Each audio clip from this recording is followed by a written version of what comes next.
পেলাম না, কত খোঁজা খুঁজলাম, কেমনে যে মিলাই। এই নয়ন, আরে কেমন আছো? আর কি অবস্থা বলবো কি, কম দামের বাসা খুঁজতে খুঁজতে অবস্থা খারাপ, অলি গলি কোনো কিছু আর বাদ নাই, সব জায়গায় খুঁজছি, মিলাইতে পারতেছি না। তুমি কম দামের বাসা খুঁজো কেন? তুমি তো বেশ ভালো ভালো বাসায় থাকো, তোমার বাসায় তো গেছিলাম কয়েকবার।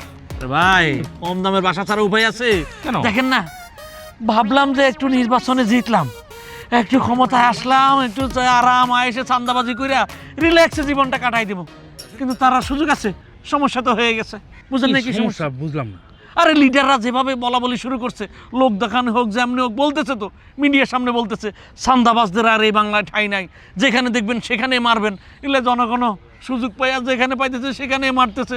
চান্দা নিয়ে খুব ঝামেলা নয়ন, আমিও তো আমার দুই নয়নে ঝাপসা দেখতেছি। কে ভাই আপনি? নেতাদের যে কথাবার্তার অবস্থা খুব ভালো না, আর জনগণও বেশ সচেতন, সুতরাং এগুলো তো হবে না। এখন ভালো একটু কম দামের বাসাই খুঁজতে হবে। হ্যাঁ সেটাই খুঁজতেছি। এক্সকিউজ মি, আপনি কে? লাগবে নাকি? কি লাগবে? কি লাগবে? আপনি কে? আপনাদের কথা আমি শুনে ফেলেছি, এটা এখন এটাই লাগে। এই একটু বুঝায় কোন তো, বুঝলাম না কি, ভালো করে বুঝায় কোন।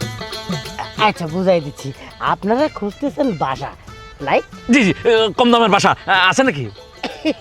এক্স্যাক্টলি কম দামের বাসাই আমার কাছে আছে, এই পাশে।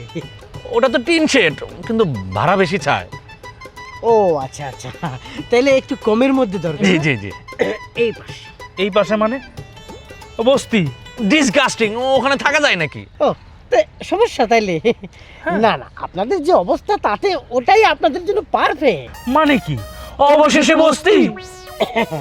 আপনাদের মতো চান্দাবাজদের জন্য বস্তি স্বস্তি। হ্যাঁ